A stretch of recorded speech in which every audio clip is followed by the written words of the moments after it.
আমি একটু ঘরটার বেরিয়ে সরস্বতী ঠাকুর দেখতে গেছিলি আমাদের স্কুল, তো সেই লেভেলের লাগতেছিল। হ্যালো গাইস, ভিডিওটা প্রথম থেকে শুরু করা যাক। আজ আমি আমাদের স্কুলকে সরস্বতী ঠাকুর দেখতে যাচ্ছি। তো গাইস ঘরটালা আমি বেরিয়ে দিলি তো ঘরটালা পৌঁছেও গেলি স্কুলকে আর কি। দেখতে পাচ্ছ গাইস, সরস্বতী পূজায় ফুটবল খেলছে তো খেলুক, আমি আর কি করবো, তোমাদেরকে পুরো মাঠটা ঘুরাই দেখাই দিচ্ছি একটু দেখো। তো গাইস আমরা পৌঁছেই গেছি, আর একটুকু আছে, আর একটুকু হলেই আমরা স্কুলের ভিতরে চলে যাব। তো আমার চেহারাটাটুকু দেখি। তো গাইস আমরা কেসরা উচ্চ বিদ্যালয়ে পৌঁছে গেলে দেখতে। আর হ্যাঁ গাইস, আপনারাও যদি না দেখে থাকো তো দেখে নাও। গাইস আমরা এখন পৌঁছে গেলে কেসরা উচ্চ বিদ্যালয়। তোমরা দেখতেই পাচ্ছ পুরা নকশা করা আছে, আর এদিকে মেয়েগিরা যাচ্ছে। আর তোমাদেরকে পেছন দিকটা ঘুরাই দেখাই দিচ্ছি গাইস, দেখে লাও তুমি। তো ফাইনালি গাইস আমরা পৌঁছে গেছি। আমি এখন আমার দিকে ক্যামেরাটা ঘুরাই নিয়ে তোমাদেরকে পেছন দিকটা দেখা দিচ্ছি, আর আগের দিকটাও দেখা দিচ্ছি গাইস, দেখে নাও।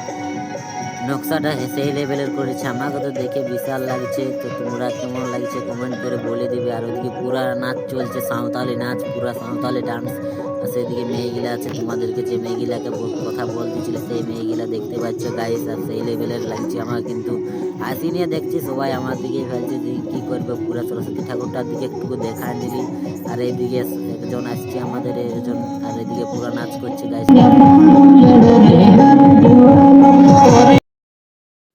তো গায়ে সরস্বতী ঠাকুর আমার দেখা হয়ে গেল, এরপর আমি ঘর চলে যাচ্ছি। আর ভালো লাগছে না, এখানে নিরামিষ লাগছে। অন্যদিকে বহুত লড়কি আসা যাওয়া করছে, আমাদের এই স্কুলটাকে এখন আসেনি, টাইমই হয়নি। তার জন্য আমি ঘর পালান দিচ্ছি, একটু পরেই আরো চলে আসবো গাইস। ভিডিওটা ভালো লাগলে ফলো করে